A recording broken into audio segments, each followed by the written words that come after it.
설교 제목이 좀 독특합니다만은 전혀 독특한 것이 아니고 성경 구절에 있는 내용을 그대로 이렇게 옮겨왔습니다.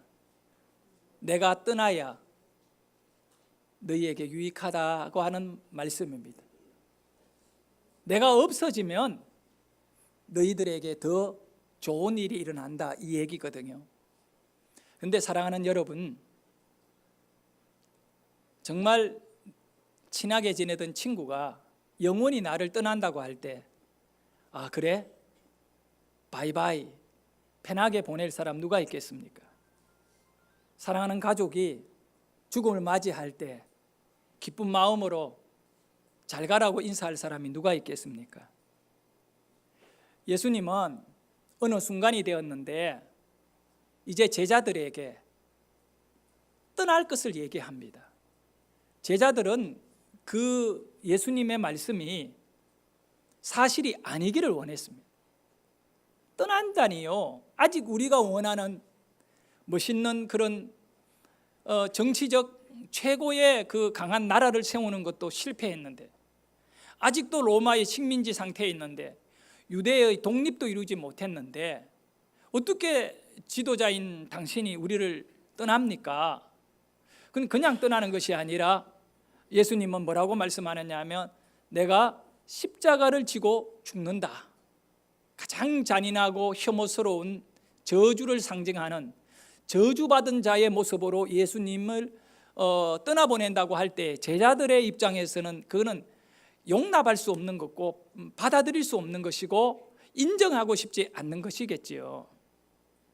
떠난다, 결코 유쾌한 건 아닙니다. 그런데 우리 주님이 뭐라고 말씀하느냐 하면, 내가 너희를 떠나야만이 너희들에게 유익이 있다, 너희들에게 도움이 있다. 사랑하는 여러분, 제자를 떠나버리면 우리는 제자들 입장에서 유익이 있고 좋은 일이 있을 거라고 하는데, 그것이 과연 이해가 됩니까? 우리는 교회에서 그렇게 배우지 않았습니다. 예수님이 우리를 떠나면 우리는 죽는다고 배웠습니다. 그래서 할 수만 있다면 어떻게 하든 간에 주님 붙잡고 주님에게 매달려야 되고 떠나면 안 된다고, 그렇게 일반적으로 우리의 신앙의 그런 전투적 모습으로 예수님에게 달라붙어 있기 위해 무단히 부족하지만 처절하게 상처 입어가면서도 달라붙어 버티고 있는 것이 저와 여러분의 신앙입니다. 그런데 예수님은 말씀합니다. 내가 이제 너희를 떠나야 된다. 내가 너희를 떠나야만이 너희들에게 유익하다, 너희들에게 도움된다 말씀합니다. 과연 예수님은 제자들을 떠나신 이후에 무엇으로 제자들을 유익하게 하시기 위하여 그렇게 말씀하셨는가? 오늘 본문이 바로 여기에 중점적인 어떤 스포트라이트를 비춰야 한다는 겁니다. 왜 예수님은 제자들을 떠나는 것이 제자들에게 유익이 있는가를 우리가 정확하게 알아야 된다. 그것은 다른 데 있지 않습니다. 진정한 신앙에 정말 우리에게 있어서 가장 소중한 것을 주시기 위하여 예수님은 우리를 떠나시는 겁니다. 가장 소중한 것, 그것을 우리에게 주시려고 예수님은 우리에게서 떠나시는 겁니다. 여러분, 누구에게나 자신이 끝까지 간직하고 지키고 싶은 것들이 있습니다. 어떤 사람은 사랑하는 사람을 끝까지 지키고 싶어하고, 또 사람마다 다릅니다만은 돈을 지키고 싶은 사람이 있고, 가문을 지키고 싶은 사람이 있고, 직장이라든가 사업처를 목숨 걸고 지키고 싶은 사람들이 있습니다. 더러 성도들 가운데에는 교회를 지키려고 어떤 것과도 타협하지 않고 이렇게 마음을 교회에 두고 있는 사람이 있습니다. 여러분은 무엇의 소중함을 느끼면서 나는 그것을 꼭 지켜야겠다라고 생각하고 있습니까? 그것이 바로 여러분의 삶의 중심이 됩니다. 지키고 싶어하는 것, 소중하게 여기는 것. 유대인들, 수천 년 전의 유대인들이나 현재 유대인들이나 이 유대인들에게 공통적으로 갖고 있는 그들의 소중함이 있습니다. 두 가지입니다. 첫째는 유대인들은 구약 성경 모세로부터 주어져서 말라기에 이르기까지 구약의 성경을 유대인들은 생명만큼 소중하게 여깁니다. 그리고 아이가 태어나서 언어를 배우기 시작하면 그들의 귀에, 그들의 입에 하나님의 말씀을 외우게 하고 듣게 해서 초등학교 다닐 때에는 이미 그 수준이 구약 성경을 거의 다 이해를 할 뿐만 아니라 암기하게 되는 것입니다. 나라는 다 빼앗기고 그들이 여러 나라에 완전히 나그네로 흩어졌지만 그들은 자신들이 소중하다고 여기는 이 구약 성경은 절대 버리지 않았습니다. 그리고 이 구약 성경을 생명같이 붙잡았던 이 사람들은 말씀을 갖고 암기하고 말씀을 붙잡고 살았기에 어떤 일이 일어났느냐, 전 세계에서 가장 두뇌가 뛰어난 그런 인물들로 오늘날 존재하게 되는 겁니다. 사실 유대인들은 정치적인 면이나 경제적인 세계 경제를 완전히 유대인들이 잡고 있습니다. 문화, 모든 면에 유대인들이 이 노벨상 과학 분야에도 마찬가지입니다. 최고의 어떤 실력자들은 어디를 가든 유대인들입니다. 여러분이 잘 아는 대로 지금 세계에 최고의 부자 1, 2, 3등 유대인들입니다. 단순히 돈이 많다는 것 때문에가 아니라 그들이 갖고 있는 소중함이 무엇인가를 우리는 볼 줄 알아야 됩니다. 하나님의 말씀인 구약을 붙잡았기 때문에 그런 놀라운 인물들이 되었습니다. 그리고 또 유대인들이 이 성경, 구약 성경만큼 소중하게 여기는 것이 또 하나가 있어요. 그것이 바로 가정이냐? 아닙니다. 성전입니다. 지금까지도 마찬가지입니다. 예루살렘의 성전을 그들은 나라보다도 더 소중히 여기는 겁니다. 그들의 존재 이유이고 정체성입니다. 성전을 그렇게 여기는 거죠. 그런데 지금까지 그들이 그 성전을 이 구약의 말씀만큼 귀하게 여기면서 뿔뿔이 흩어져 있는 이방에서의 삶 속에 있어도 그들의 꿈은 어디냐면 예루살렘입니다. 다니엘이 바벨론에서 어디를 향하여 창문을 열었다고요? 바로 예루살렘을 향하여.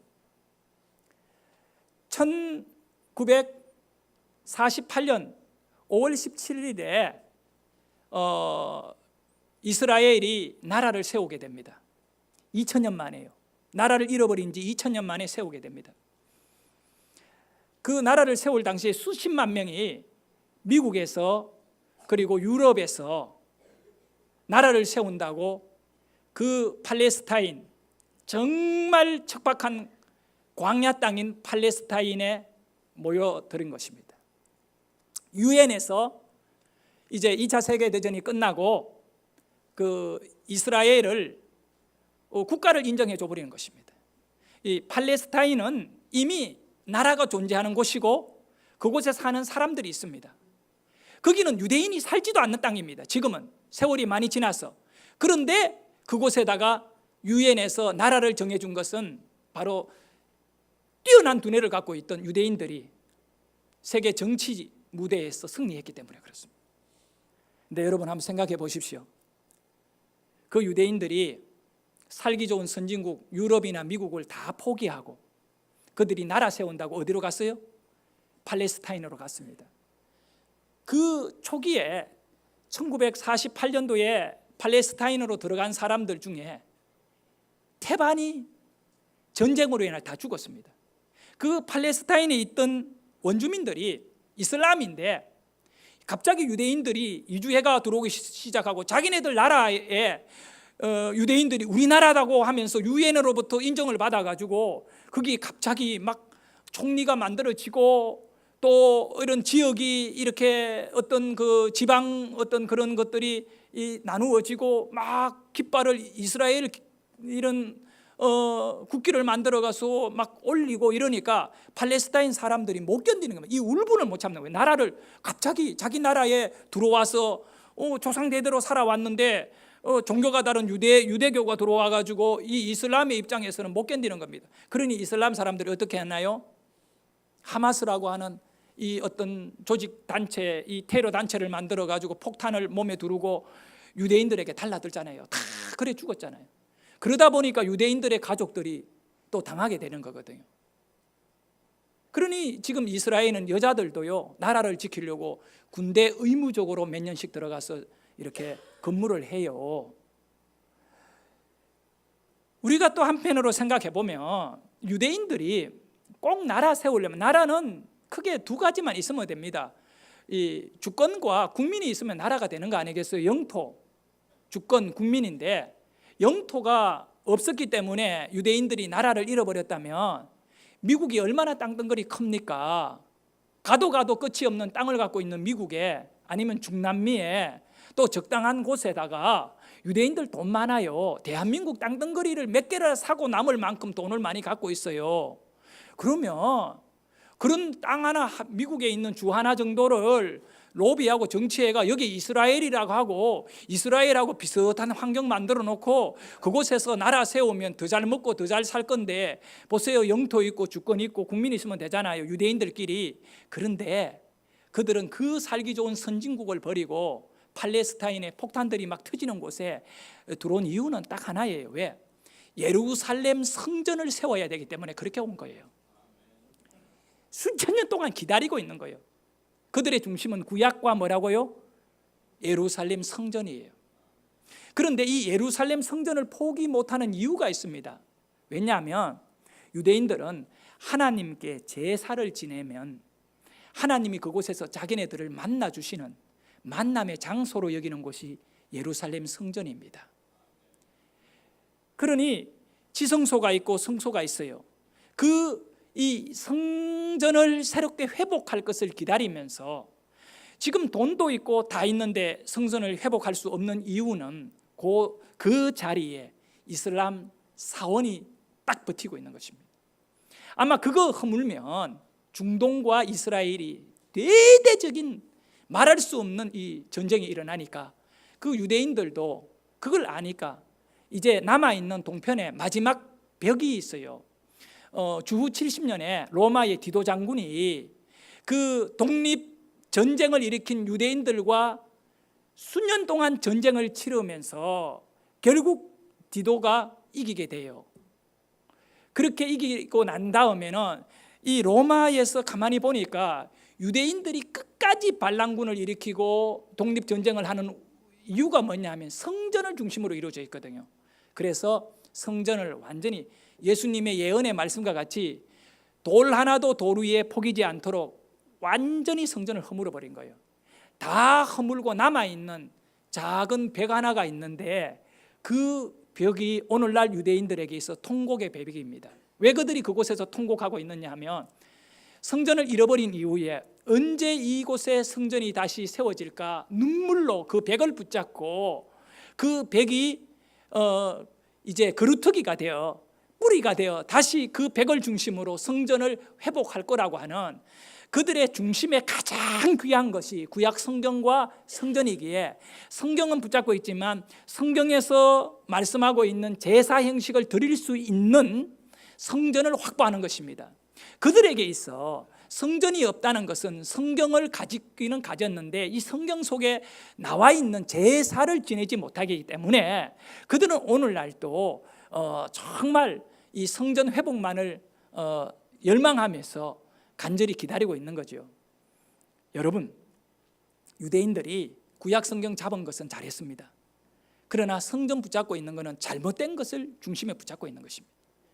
왜 그들이 끝까지 지금도 구약 성경을 붙잡고 있느냐, 성전을 붙잡고 있느냐 하면 이유가 있습니다.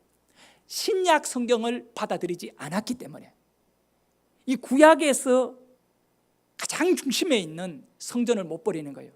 그러나 신약 성경만 받아들이게 되면 이 구약의 중심인 성전이 신약에 들어오면 예수님이 성전이심을 알게 되는 것입니다.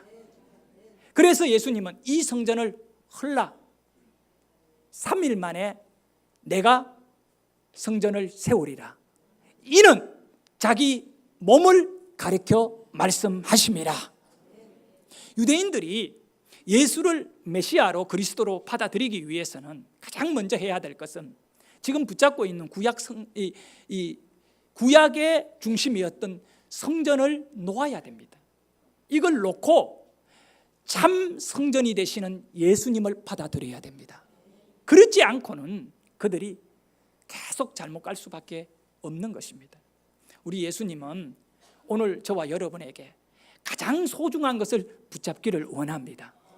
어리석게 구약이라고 하는 이 틀 안에서 신약의 새로운 은혜의 시대에 성전 되시는, 그래서요 우리 예수님이 십자가에 달려 죽게 되잖아요. 그때 가장 중요한 장면이 성전 안에 지성소가 있어요. 지성소는 법궤가 있고 하나님의 임재가 이루어져요. 짐승의 피를 가지고 제사장이 들어가서 그 지성소 안에서 법궤 양 뿔에다가 이 피를 뿌리게 되는 것입니다. 그러면 그곳에 하나님이 임재하셔서, 그 성전이 귀한 거는 지성소 안에 하나님의 임재가 있게 시원자가 있다는 거예요. 하나님이 내려오시는 그 장소가 있다는 거죠.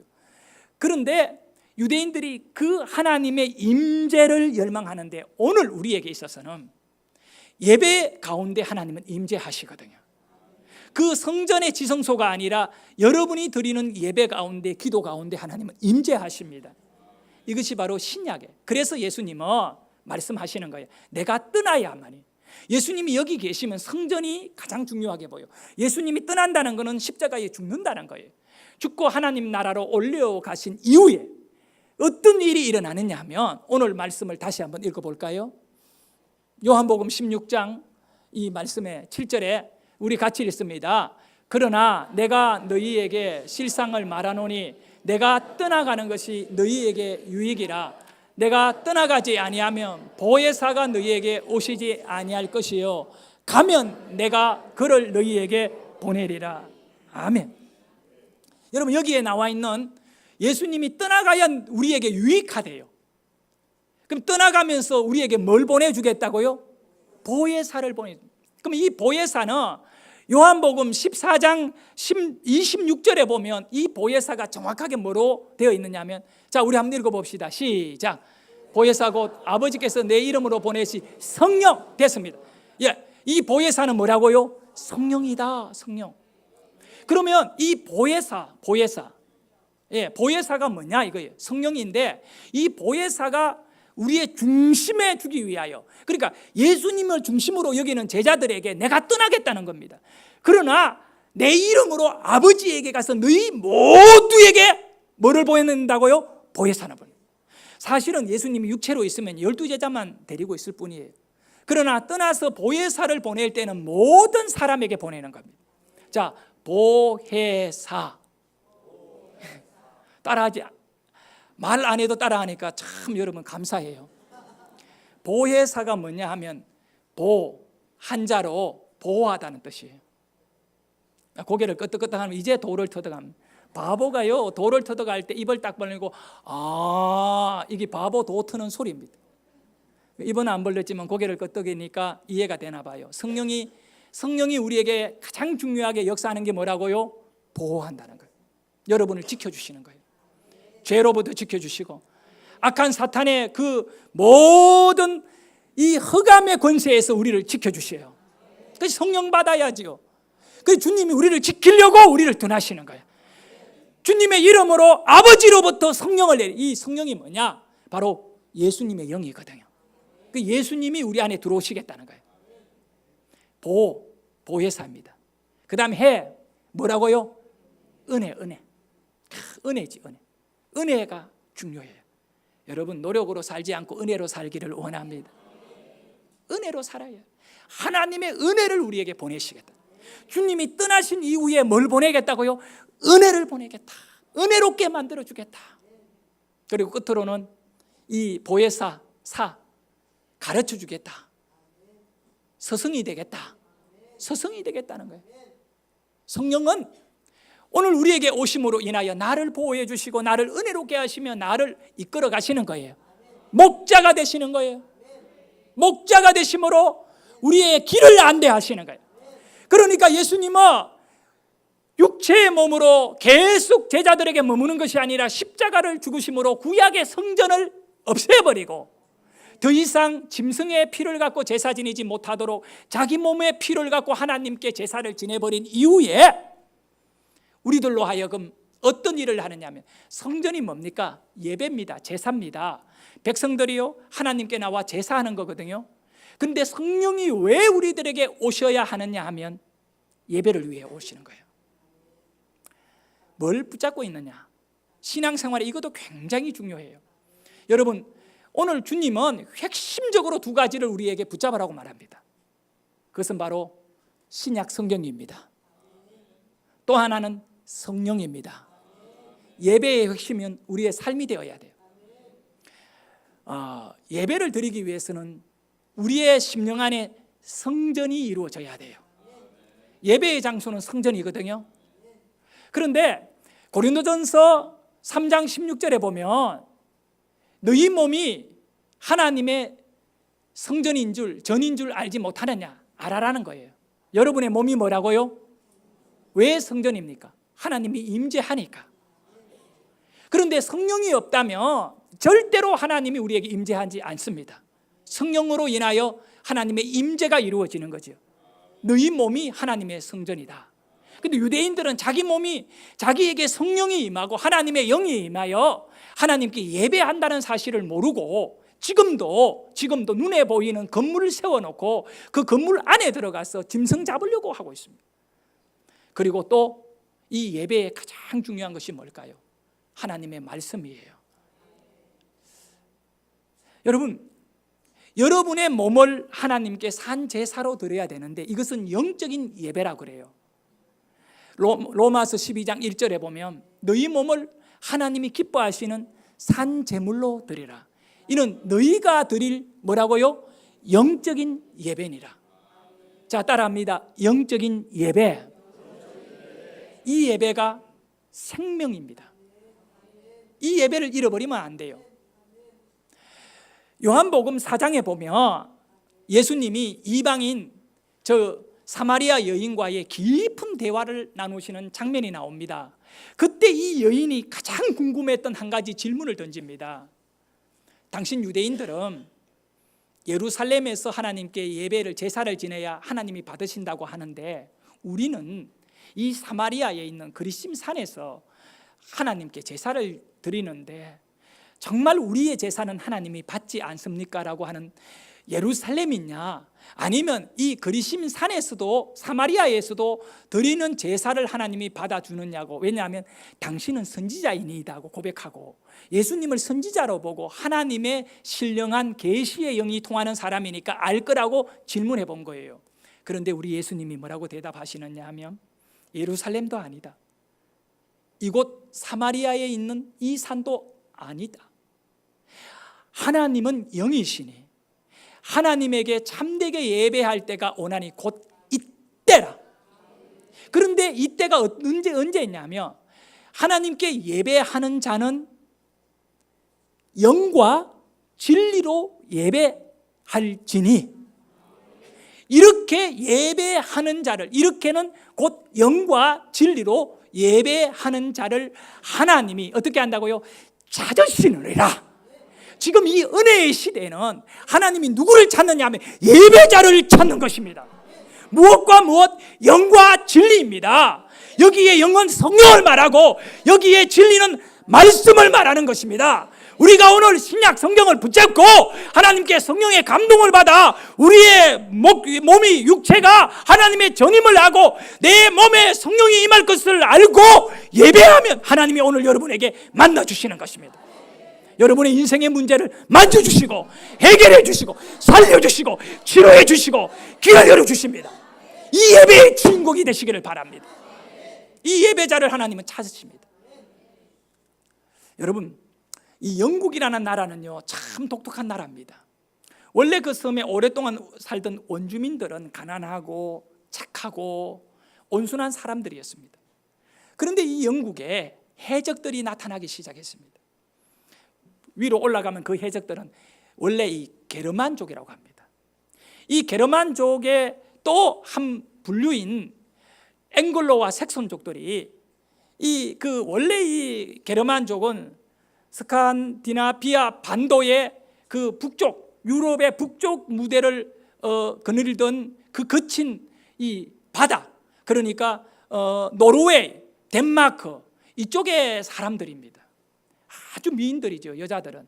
남자는 또 아주 이렇게 체격이 크고 아주 이렇게 근육질이 많은 참 멋있는 그런 사람들인데, 이 유럽은 참 기후가요 참 좋아가. 영국을 가보니까 해가 안 떠요.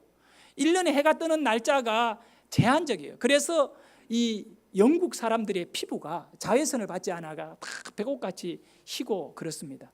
이런 이 바이킹이라고 하는 해적의 무리가 이제 어디까지 내려오느냐 하면 영국 섬까지 들어가게 됩니다. 초기에 이 바이킹들이 영국에 들어가서 얼마나 악랄한 짓을 많이 했는지 몰라요. 이 바이킹들은 잔인한 사람들입니다. 그래서 닥치는 대로 아이까지 다 죽이고요, 그렇게 이 포악한 자들입니다. 근데 그 바이킹의 두목 가운데, 족장 가운데 한 사람이 죽어가면서 복음을 전한 크리스찬에 의해가 복음을 받아들이게 됩니다. 그리고 바이킹들에게 강제 개종이 이루어지기 시작했어요. 이 바이킹들이 사용하던 언어가 영어거든요. 원래 영국은 영어를 쓰던 나라가 아니었어요. 점령한 바이킹인 앵글로 석선족들이 잉글리시라고 하잖아요. 잉글랜드가 중심인데 바이킹의 후예였던 이들이 이제 오늘 영국의 주류가 된 겁니다. 그런데 여러분, 전 세계적으로 해외여행을 다녀보면 가장 신사적인 사람들이 말만 영국인이 아니라 실제로 영국인이에요. 영국 신사들은요, 신사라고 하는 개념이 나는 그렇게 생각해요. 두 가지가 맞아 떨어져야 신사입니다. 일단 신사는 옷을 멋있게 입어야 돼.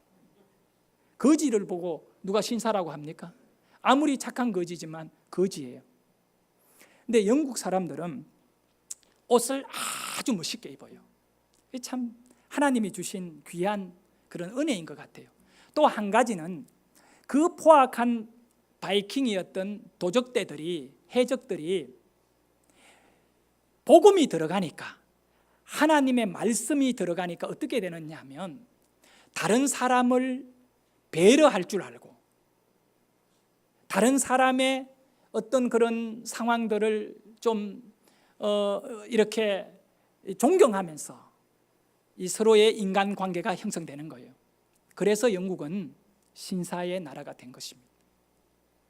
하나님께서 이 말씀을 받아들인 영국인들에게 어떤 은혜를 줬습니까?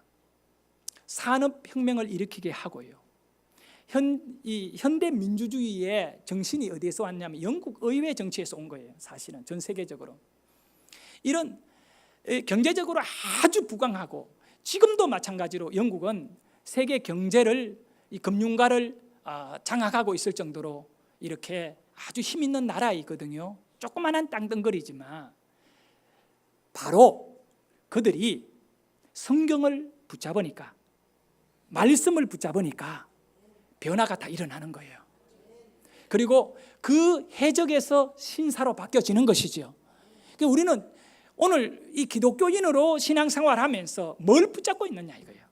어떤 목사님이 저에게 그 영상을 하나 보내줬는데 나 영상 보면서 울었습니다. 어떤 영상이냐, 어떤 교회에서 분쟁이 일어났는데 그 분쟁의 현장 속에 집사, 권사, 장로, 목회자가 엉켜가지고 강대상을 업고 들고 있던 물병을 던지고 피가 줄줄 흐르고 이런 모습이에요. 왜 그런 일이 일어났습니까? 간단합니다.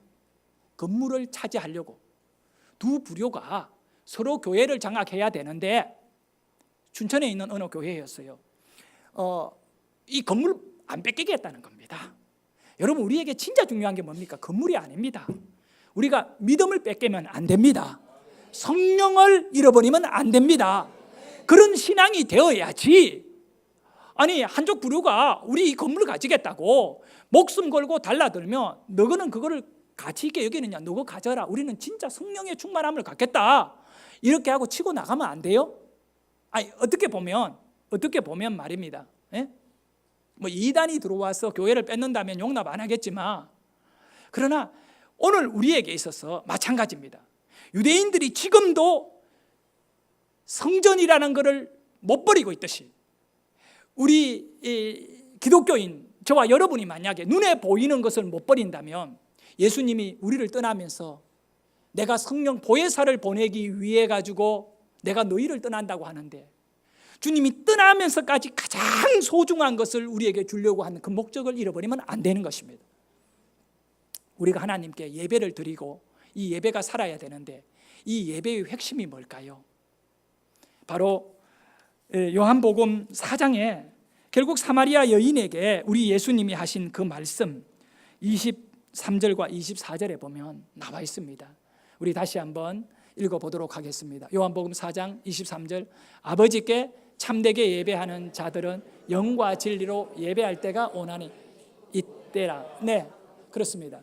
여러분, 아버지에게 참된 예배를 드려야 된다는 거예요. 지금 유대인들은 참된 예배가 아니라 성전에서의 이제 더 이상 필요 없는, 성전의 휘장이 무너지고 다 끝난 그 성전의 땅에 눈에 보이는 성전을 끝까지 추구하면 잘못됐다는 거예요. 여러분은 과연 참된 예배를 드립니까? 참된 예배의 제로가 두 가지가 있다는 거죠. 아버지께 예배할 자는 영과 뭐라고요? 진리인데, 그 여러분 성령을 외면하고 성령의 은혜가 없고 내가 전이 되지 않는데, 내가 하나님의 성전이 되지 않는, 내 육체가 하나님의 성전이 되지 않는다면 이 예배가 무슨 하나님께 받으시는 예배냐? 아니다. 두 번째는 말씀을 붙잡았냐? 그 예배에는 말씀이 중요한 거예요. 오늘 같이 우리가 성경의 말씀이 중요한 거예요. 말씀을 따라가야 되는 거죠. 그리고 성령의 인도를 받아야 되는 거죠. 끝으로 제가 이 이사야서의 말씀을 하나님이 저 가슴에 던져주셨어요. 이사야가 6장 1절에 보면 하나님께 소명을 받아요. 그런데 이 성전 안에 이사야가 환상을 보는데 높은 보좌에 하나님이 앉아 계시는데, 놀라운 사실은 한번 1절을 읽어볼까요? 시작. 우시야 왕이 죽던 해에 내가 본 적 주께서 높이 들린 보좌에 앉으셨는데 그의 옷자락은 성전에 가득하였고. 여러분, 왜 유대인들이 그렇게 성전 건물에 연연하고 매달린지 압니까? 그곳에 하나님이 영광이 가득하게, 자기네들이 성전 안에 들어가면 하나님이 영광 안에 들어가는 줄 알고 있기 때문에 그렇습니다. 이 이사야서의 말씀과 같이 그 옷자락은 성전에 어떻게 했다고요? 가득한 것입니다. 성전의 옷자락이, 하나님의 옷자락이 가득한 거예요. 이 말의 의미는 뭐냐면, 성전 한 모퉁이에 앉아 있는 이사야의 입장에서는 어떠하겠느냐 말입니다. 예? 2절 혹시 준비됐으면 보여주면 좋은데, 그 이사야의 입장에서는 기가 막힐 노릇입니다. 화로다고 말합니다. 화가 임했대요. 아니, 하나님의 영광이 성전에 가득한데 이사야는 화를 입었대요. 자, 우리 서랍들이 모시고 있었는데 거기 6 날개가 있어. 그 둘은 자기의 얼굴을 가리었고 그 둘은 자기의 발을 가리었고, 그 영광이, 서랍들이요 눈을 가리고 있대. 웬 천사들이거든요. 여보세요, 얼굴을 가렸잖아요. 왜 가렸어요? 하나님의 거룩한 옷자락이 온 성전에 가득하니 감히 이 서랍은 천사들이 눈을 뜨고 하나님의 영광을 못 바라보는 게 너무나 거룩하고 너무나 영광스럽기 때문에, 우리가 해를 눈으로 못 바라보듯이 그 하나님의 영광을 서랍들, 천사들이 못 바라보는데 누가 보고 있어요? 이사야가 보고 있는 거예요. 그 거룩한 옷을 보는 거죠. 그래서 3절에 이사야가 이렇게 고백합니다. 읽습니다. 시작. 서로 불러 이르되 거룩하다 거룩하다 만군의 여호와, 그의 영광이 온 땅에 충만. 영광이거든요. 그 다음에 4절을 넘어볼까요? 시작. 이같이 화답하는 자의 소리로 말미암아 문지방의 터가 요동하며 성전의 연기가 충만한데, 그 다음 5절. 그때에 내가 말하되 화로다 나여 망하게 되었다. 망한대요. 이사야가 이제 천사들이 거룩하다 거룩하다, 하나님의 영광이 이곳에 가득한다, 하나님의 영광 안에 들어와 있던 이사야가 망하게 되었다고 고백합니다. 왜 망하게 되었습니까? 나는 입술이 부정한 사람이요, 나는 입술이 부정한 백성 중에서 나만뿐만 아니라 온 백성들도 다 부정한데 거주하면서 만군의 여호와 하나님의 영광을 보았음이라고 말씀하고 있잖아요. 그 눈으로 하나님의 영광을, 하나님의 거룩한 옷자락을 보았다는 것입니다. 사랑하는 성도 여러분, 이 말씀과 요한계시록 7장 14절의 말씀, 13절 말씀이 연결돼요. 요한계시록 7장 13절의 말씀에 보면 정말 이 계시의 말씀이잖아요. 이 어린 양 예수의 피로, 보십시오. 자, 우리 같이 읽습니다. 시작. 내가 말하기를 내 주여 당신이 아시나이다 하니 그가 내게 이르되 이는 큰 환난에서 나오는 자들인데 어린 양의 피에 그 옷을 씻어 회개하였느니라. 15절을 볼까요? 그 뒤에 말씀. 그러므로 그들이 하나님의 보좌 앞에 있고 이사야 선지자가 보았던 그 보좌 앞에 이제 그 어린 양의 피로 옷을 씻은 자들이 있다는 겁니다. 이사야는 자기가 입술이 더럽고 자기 백성들도 더러운데 이 더러운 옷을 입고 있는 자가 하나님의 거룩한 영광의 옷자락이 내 몸에 닿았다니 나는 죽게 되었다는 겁니다. 내 눈으로 그걸 보고 있으니 내가 어떻게 살 수 있겠느냐 이겁니다. 천사들도 눈을 가리는 건데 이 부정한 자가. 그런데 요한계시록에 나오며 하나님의 그 거룩한 보좌에 하나님의 그 거룩한 옷자락이 들어있는 곳에 바로 주를 믿고 주를 위하여 목숨을 버리고 주를 위하여 살았던 자들이 그곳에 올라와 있는데 그 올라와 있는 이유는 14절에 어린 양의 피로 그들의 옷을 하얗게 씻었기 때문에 그랬어요. 할렐루야. 사랑하는 여러분, 이 은혜가 어디에서 오는지 압니까? 우리의 모든 더럽고 추한 이 심령을 깨끗하게 성령의 역사인 줄 믿습니다. 하나님의 영의 은혜가 우리로 하여금 하나님의 보좌의 거룩한 옷자락에 닿게 하시는 줄 믿으시기를 바랍니다. 여러분이 오늘 예배는 뭐냐? 하나님의 거룩한 옷자락에 여러분의 더럽고 추한 육체가 닿는 순간에 예수의 피를 믿는 여러분의 모든 옷을 깨끗하게 씻어주시는 은혜 안의 삶인 것입니다. 우리의 예배는 하나님의 말씀입니다. 하나님의 말씀입니다. 이 말씀은 바로 예수의 십자가를 믿는 자는 구원한다는 하나님의 말씀입니다.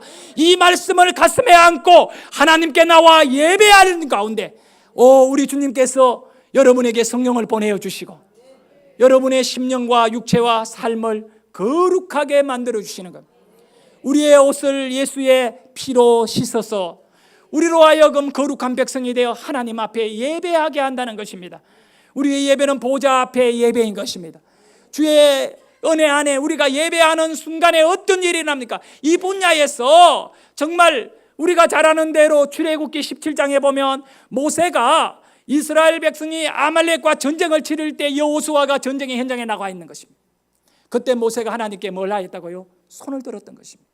손을 들었다. 손을 들었다. 구약 신학의 그 이 전공자인 김지창 교수님은 이렇게 말씀하셔요. 모세가 하나님께 손을 들었다는 원어 히브리어에 보면 그 모세의 손이 하늘에 닿았다라고 하는 말이 돼요. 이 말의 의미는 뭐냐 하면 모세가 하나님께 손을 들고 있다면 그 손을 들고 하나님께 기도할 때 누구를 붙잡았냐면 하나님의 보좌의 옷자락을 붙잡고 하나님 우리를 살려달라고 모세가 보좌를 붙잡고 있을 때 이스라엘이 이겼다는 것입니다. 사랑하는 여러분, 여러분의 예배가 승리하기 위해서는 여러분의 거룩한 손, 십자가의 은혜의 거룩한 손을 우리 바로 예배의 보좌의 옷자락을 붙잡으시기를 바랍니다. 하나님 살려달라고, 하나님 인도해달라고, 하나님 거룩한 보좌 하늘 영광을 내 삶에 허락해달라고. 바로 삶의 중심이 무엇이냐 이거예요. 유대인들은 구약 성경과 성전이었어요. 그 앵글로 색선, 그 바이킹 해적대들이 성경 말씀을 받아들일 때 그들이 신사가 되었대. 삶의 중심이 바뀌니까. 오늘 저와 여러분이 예배하며 하나님께 나가는데 삶의 중심이 뭐냐? 예배여야 되는 것입니다. 바로 말씀이 있는 이유가 예배이고 바로 성령이 우리에게 임한 이유가 예배인 것입니다. 하나님은 오늘 우리를 예배의 사람으로 부르시고 하나님의 거룩한 전의 옷자락을 닿게 하셔서 여러분의 육체도 여러분의 영혼도 영원한 생명을 누리게 하셨음을 믿으시길 바랍니다. 오늘 이 예배에 여러분의 심령적으로 성령의 은혜 가운데 하나님의 거룩한 옷자락과 닿지 않는다면 우리의 예배는 아무런 소용이 없습니다. 기도드리겠습니다.